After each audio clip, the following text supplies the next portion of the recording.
All right. Hello, welcome once again to our series of JAM syllabus, chemistry JAM syllabus topics that we've been treating. Today we are going to be looking at energy changes. We'll be looking at energy changes today, and our learning objective are the following. The following are our learning objective for this particular topic. Permit me to quickly hide this floating meeting control. Okay. So energy changes is the topic, and this will be our learning objective. Number one is that by the end of this lesson, students should be able to define and explain enthalpy as the heat content of a system at constant pressure. It is also expected that by the end of this lesson that students should be able to differentiate between exothermic and endothermic reactions with relevant examples.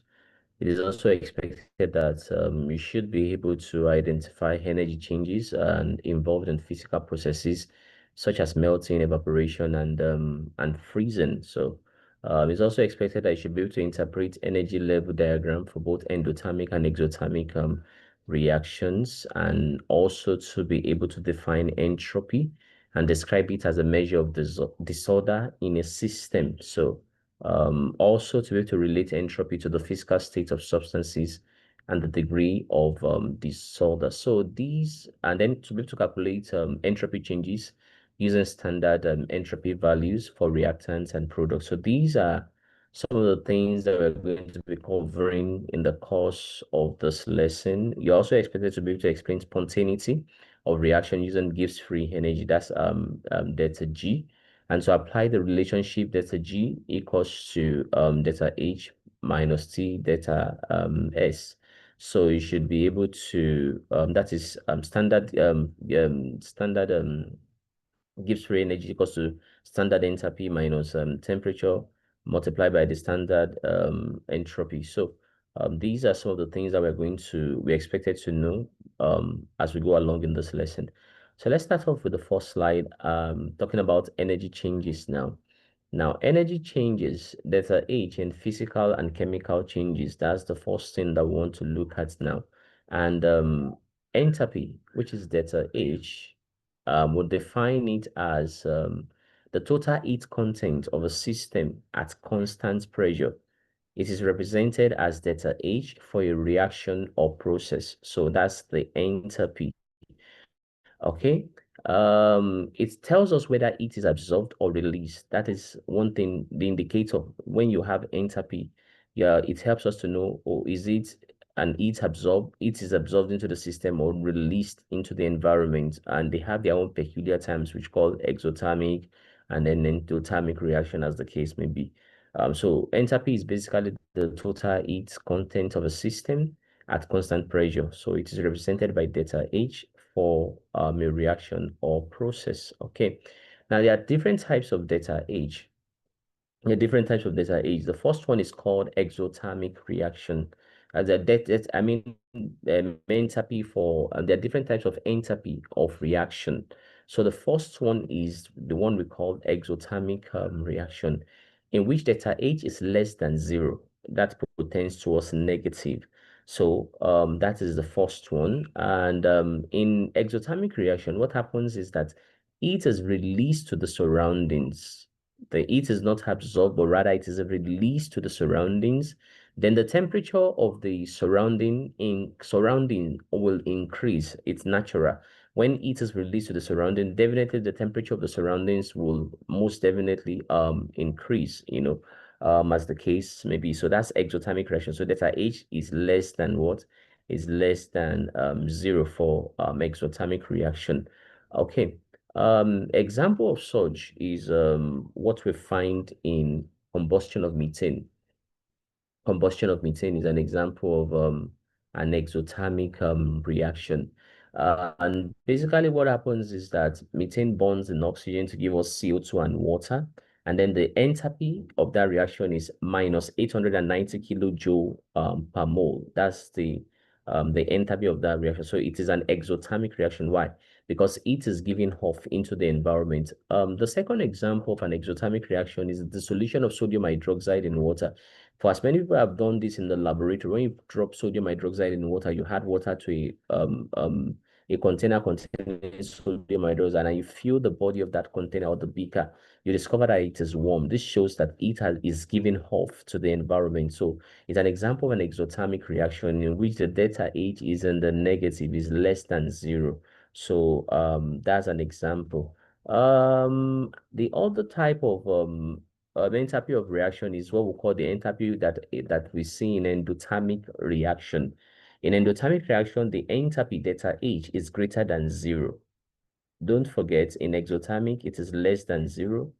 For endothermic reactions, delta H is what is greater than 0. So in endothermic reactions, it is absorbed from the surroundings. The temperature of the surrounding would decrease. Why? Because it is absorbed from the surroundings. So it's like a converse to what you see operational in exothermic reaction. So what example do we have? Examples of endothermic reaction includes the dissolution of ammonium chloride in water. When ammonium chloride is dissolved in water, it will give us, it will dissociate into ammonium ion and then chlorine ion, and the delta H is greater than 0 because it's an endothermic reaction. Okay.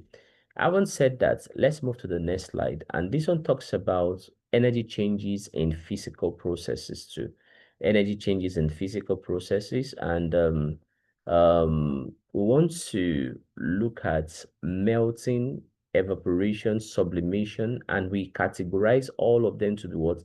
Endothermic reaction. They are all endothermic reaction. And why do we say that they are endothermic reaction? The reason why we say that they're endothermic reaction is because of the fact that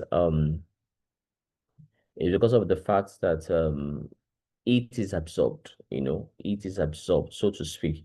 There's an absorption of heat, and those phenomenon then takes place as a result of the absorption of heat. So these physical processes are classified as endothermic. Then we also have freezing, condensation, and deposition, and we classify these ones as exothermic. Exothermic. Why are they exothermic? Because it is given off into the environment. It is released, and then that's why we classify them as exothermic. So for melting, evaporation, sublimation, they are all endothermic phenomenons because it is absorbed for those physical processes to come into being.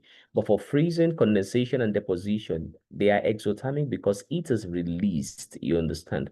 So we classify them as being exothermic. Now, reactions in water, when you have sodium, reacting with water to give us sodium hydroxide, delta H in this case is less than 0. So it's an exothermic reaction.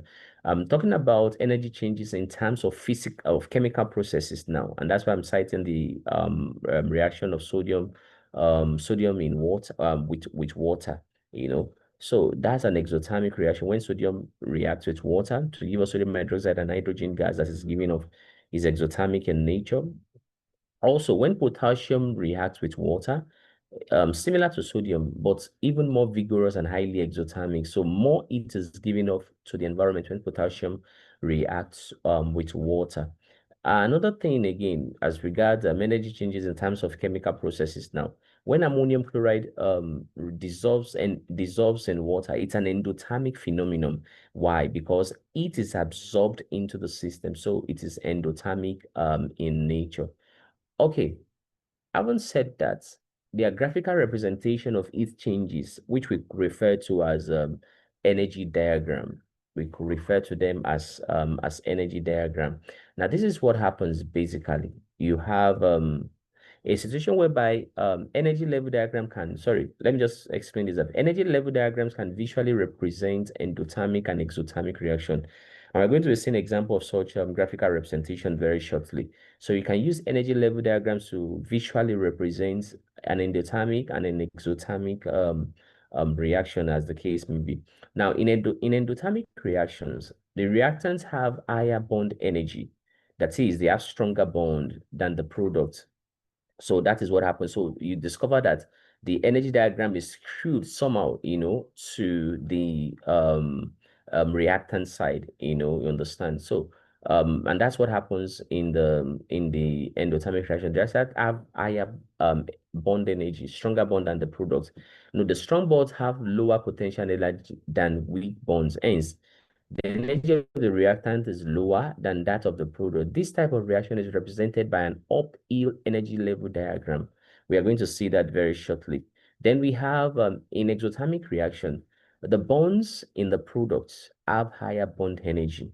That is stronger bonds than the reactant. In other words, the energy of the product is lower than the energy of the reactants, hence is energetically downhill. So you have that, and this is a very good example. When you look at, for an exothermic reaction, you discover that the reactant is lower, and then the product is high up there, it's uphill. But for, what's it called? For endothermic reaction, on the other hand, what do we see? We see a downhill kind of whereby, sorry, please, I think I've mixed it up. What we have here with this first diagram is that we have the reactants, then we have the product up there. Energy is absorbed into the system, and this is an endothermic reaction. This energy diagram represents an endothermic reaction whereby the reactant is lower, and then you discover that the product is high, is uphill, So the energy is absorbed in the system by so doing. So it facilitates the formation of the products easily. Then we have the other one, which is the exothermic. Yeah, its energy, or sorry, energy is given off. Energy is given, so it's a downhill kind of diagram whereby the reactant is up and then the product's formation is below, so to speak, So these represent the energy diagram for endothermic. The first diagram here is the endothermic, while the second one here is for the exothermic energy diagram. Okay. So the next thing we need to look at is entropy. Entropy basically is just the rate of disorderliness of the system. So entropy can be looked as an order disorder phenomenon. And when we look at it like that, we can say that entropy, represented by delta X, measures the degree of disorder or randomness in a system. It is measured in joule per mole per Kelvin. That is the unit of measurement. Now, for the physical meaning now, you discover that the greater the disorder, the higher the entropy. So when you have a great disorder in a system, the entropy is also highly increased by that. So solid have basically they have low entropy. The reason is because they are closely packed. There's no freedom in the molecules that forms, the solid. So they have low entropy. Gases, on the other hand, have high entropy because they have more space to roam. They can move and collide with the wall of the container containing them, or the cylinder, as the case may be. They can bombard and collide with each other and so on. They have a lot of space to move around. So the entropy in gases are higher, or entropy for gases are higher compared to that of solid that are closely packed together. Okay. Now, example of entropy increase is another thing that we need to consider. One example is mixing of gases. When you mix gases together, there's an increased randomness that is observed. So that's an example of an entropy increase, There's an increased randomness that is observed. Another thing again is the dissolution of salts. When you dissolve the salts in water, ion will disperse in water, and then you notice greater disorder. You notice a greater disorder. Another example is the phase changes, the phase changes whereby you have solid to liquid to gas. In this case, you have what? Delta H increasing, very, very well. Because when you convert from solid to liquid, there's more freedom, there's more disorderliness. Then when you move from liquid to gas, there's higher rate of disorderliness. A very good example is, when you are melting something that is, maybe ice block or something, you discover that when it goes into the liquid form, there's a lot of disorderliness that is observed for that transition to take place. Now, when you're taking a substance like water, you're putting it in the kettle and boiling it, and it's converted to steam. There's a higher level of entropy or disorderliness in that system. So the entropy will increase astronomically also. So now, we need to relate physical states to orderliness. In relating physical state to orderliness, we look at this table, and the table is stratified into states, orderliness, and then entropy, which is delta S. Now, when you have they are highly ordered. They are highly ordered because the components that makes up a solid are closely packed. There's little or no room for freedom. They don't really vibrate. The molecules don't vibrate or move around so much like that. So for such a system, as regard physical state now, you have low entropy. Now, considering liquid on the other hand, they are less ordered. They are less ordered compared to the solid that are closely packed and highly ordered. Now, for the entropy in liquid is medium. Now, the gases, on the other hand, are highly disordered. They have freedom to move around, colliding with the walls containing them and colliding with one another and just moving around like that. So the entropy in such a physical state is high, is very, very high. Okay. So having said that, let's look at entropy calculation. Let's look at the calculation that involves entropy using this particular question. The entropy change in a chemical. Sorry, a minute, please. Okay. The entropy change in a chemical reaction is given by the sum of the entropies of the product minus the sum of the entropies of the reactants. As with all the calculations related to balance equation, the coefficient of each component must be taken into account in the entropy calculation. The N and M terms below are there to indicate that the coefficient must be accounted for. So let's look at what we are really driving at. When we look at this particular formula, where we have your delta S equals to summation, of NSO, that's the number of, what's it called? Disorderliness entropy of the products minus that of the reactants, as the case may be. So we look at this classical example to, utilize that formula that is up there. It says calculate the change in entropy associated with the Haber process for the production of ammonia from nitrogen and hydrogen gas. And we have the equation of the reaction and the question. So how do we go about this one? Now, don't forget that this is taking place, please, it should be noted that this is taking place at 298 Kelvin. This process is taking place at 298 Kelvin. If that is the case, there are certain information that are given. We know that the temperature is 298 Kelvin.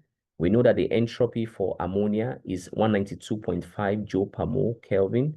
Then we are also given that the entropy for hydrogen is 130.61 joule per mole Kelvin.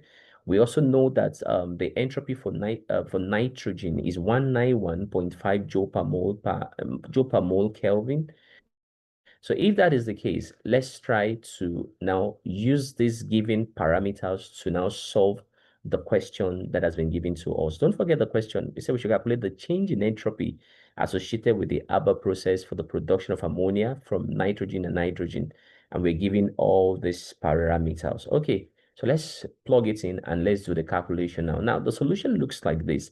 Now, from the balance equation, we can write the equation for the standard entropy, that is the change in the standard molar entropy for the reaction, as delta S equals to 2 multiplied by the entropy of ammonia minus, that's the product minus the reactants now, minus the entropy of nitrogen plus the 3 multiplied by the entropy of hydrogen.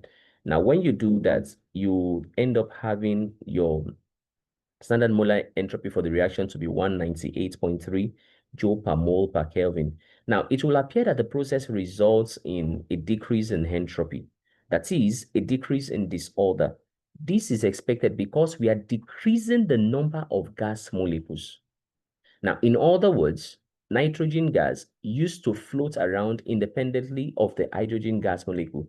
After the reaction, the two are bonded together and can't float around freely from one another. So, I guess you consider this a marriage as a negative entropy process, so to speak, So this is how you go about it. So you look for the standard molar entropy by bringing the entropy of the product and subtract the entropy of the reactants from it, and then you have the standard molar entropy of the reaction. So that is how we go about calculating this. If you don't have an understanding, or maybe there's not that you don't have an understanding, pardon my use of that word. If you're not so clear about this, what I have just explained, please feel free to reach out in the comment section so that I can provide clarity as needed. Thank you so much. Okay, so we move along now and we look at the criteria for spontaneity now. What are the criteria for spontaneity? When you have an exothermic reaction, the enthalpy is negative, and then the disorder will also what increase, and then you have the delta G outcome. It's that it will depend on T. So the Gibbs free energy will depend on temperature. And for the verdict concerning spontaneity, you discover that it may be spontaneous. It may be spontaneous. If you have a positive delta H, as like we have the endothermic, the disorder would decrease. The Gibbs free energy is greater than 0, and then there's it's not as spontaneous. The spontaneity is highly reduced. So that's that for that. So now let's look at delta G and equilibrium now. Let's try to see the relationship that exists between them. Number one, delta G, when delta G, that's the Gibbs free energy, equals to 0, the system is at equilibrium. Secondly, when delta G is less than 0, the reaction is what? Is spontaneous. The reaction is spontaneous. Also, when delta G is greater than 0, then reaction is what? Is non-spontaneous. So we've been able to establish the relationship between Gibbs free energy delta G and equilibrium. When delta G equals to 0, the system is at equilibrium. When delta G is less than 0, reaction is spontaneous. When delta G is greater than 0, then the reaction is what? Is non-spontaneous. So we've been able to establish that, and that's very good. So what is the relationship between standard free energy, enthalpy, and entropy? What is the relationship now? First, for us to be able to bring about the relationship, let's look at this question that says that calculates the standard free energy change, delta G, at 25 degrees Celsius for the reaction, that is hydrogen reacting with oxygen to give us water. It's a forward and a backward reaction. That's a reversible reaction. Now, what happens with that is that this is happening at 25 degrees Celsius. So the standard enthalpy change is minus 187.78 kilojoule per mole. And the absolute entropies of the products and the reactants are that the entropy for water, sorry, it's not peroxide, it's water. That's a typo, please. It's an error. Is 109.6 joule per mole Kelvin. That of oxygen is 205.2 joule per mole Kelvin, and that of hydrogen is 130.7 joule per mole Kelvin. So the question is that, is this reaction spontaneous as written? Can we say that it is spontaneous as written? Now, let's first establish certain things, that we're given a balanced chemical reaction, a chemical equation. We're given the delta H, which is the enthalpy, the standard enthalpy, delta H naught, the standard enthalpy. And we're also given the entropy, for the reactant and the products. These are the things that was provided in the question. Now, what were we asked to do, or what was the question asking us to find? Is asking us if the reaction is spontaneous as it is written, or it's not spontaneous. So how do we go about solving this? We need to employ this strategy. First, we calculate the standard molar entropy from the absolute molar entropy value that is given to us. So that's the first strategy. Then secondly, we will use the calculated delta S and all the given data to calculate for delta G for the reaction. And then we use the value of delta G to determine whether the reaction is spontaneous as written. So this is the strategy that we are going to employ. So we are going to go with it this way, and we just plug in the values. Now, for us to be able to calculate delta G, for the reaction, we need to know delta H, the standard entropy. We need to know the standard the standard enthalpy, the standard entropy, and temperature. Now we are given the standard enthalpy, and we know that the temperature is 298.15 Kelvin. That was provided. Now we can calculate for the standard entropy from the absolute molar entropy value provided using the product minus reactant rule. So if that is the case, the standard entropy can actually be calculated by using what? What is the entropy for the absolute entropy for water? Please, this is water. This is not peroxide. I'm so sorry. And then minus the reactant now, which is oxygen plus hydrogen. The absolute entropy for oxygen and then for hydrogen. Now, when we plug in the value as we were given in the question, what we'll end up having as the standard molar entropy will be negative 226.3 joule per Kelvin. So you can actually bring out your calculator and punch in the value, and what you arrive at is about 226.3 joule per Kelvin. Now, as we might expect, for a certain reaction in which 2 moles of gas is converted to 1 mole of a much more ordered liquid, the standard molar entropy is very negative for this reaction.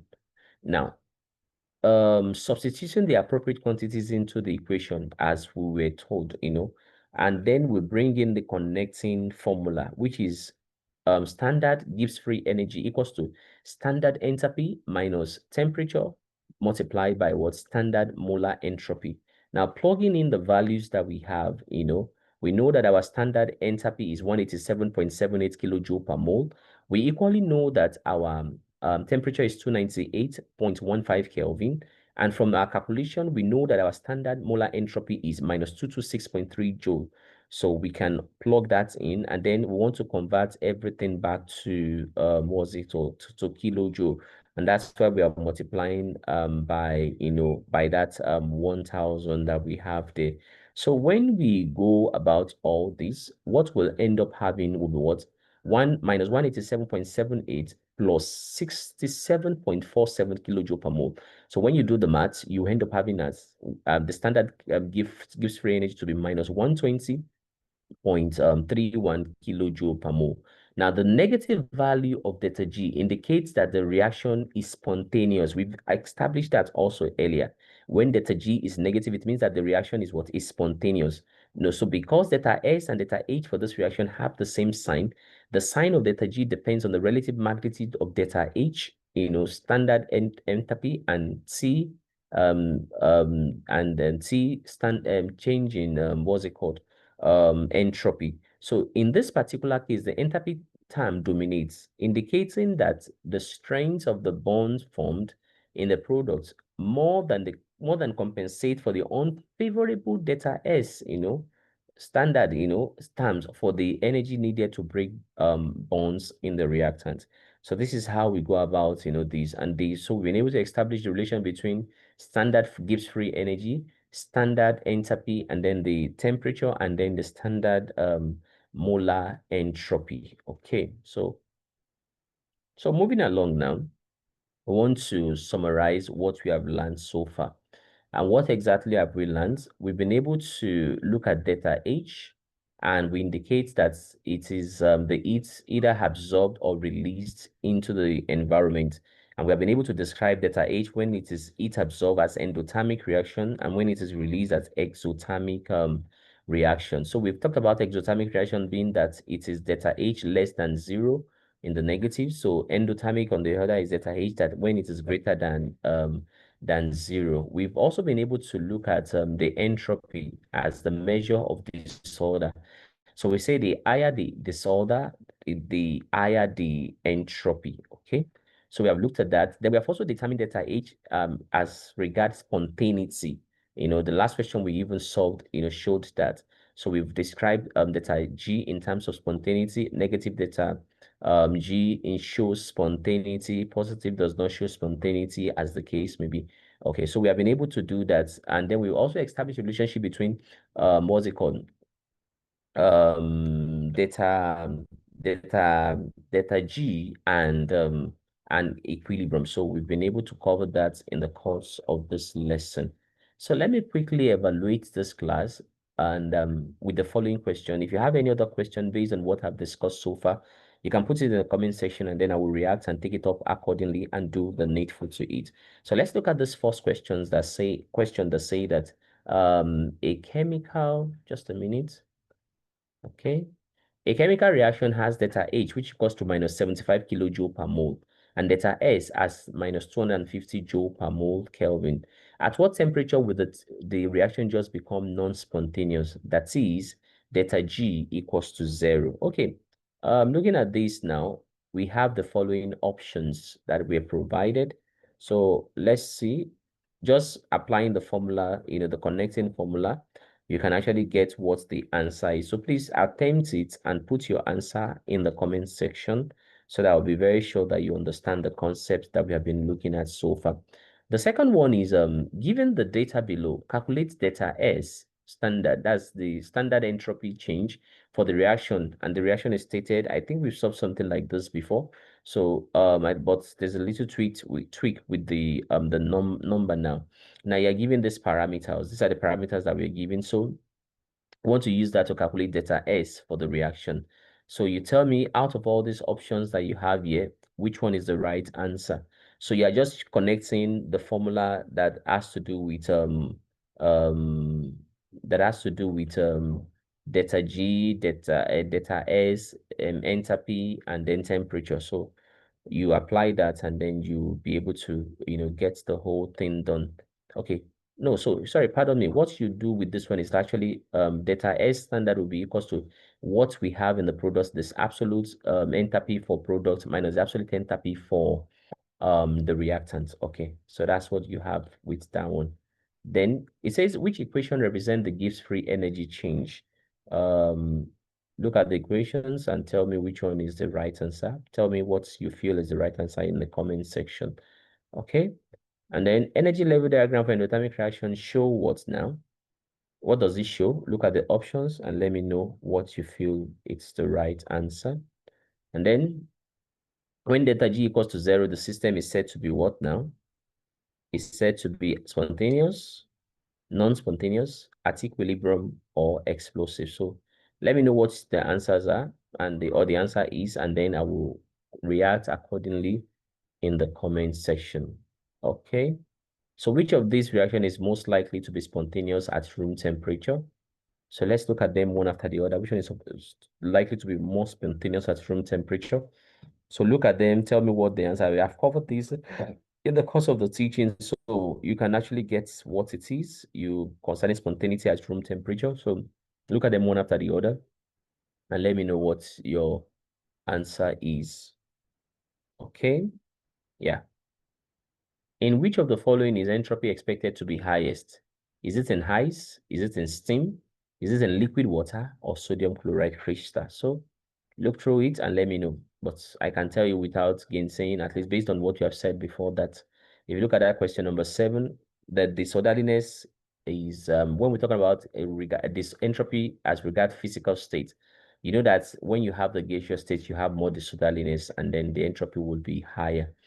It's expected to be higher. So tell me what your answer is in the comment section with that little expo that I provided for you. Okay. All right. So determine whether the following reaction is spontaneous at 25 degrees Celsius. Look at the reactions. So are they spontaneous at 25 degrees Celsius? Just let me go through the options and then you let me know what you feel is the right answer. Okay. All right. Thank you so much for listening and for watching. I hope you gained something in the course of this lesson. So I'll see you in the next video where we'll be treating another topic. Thank you and stay blessed.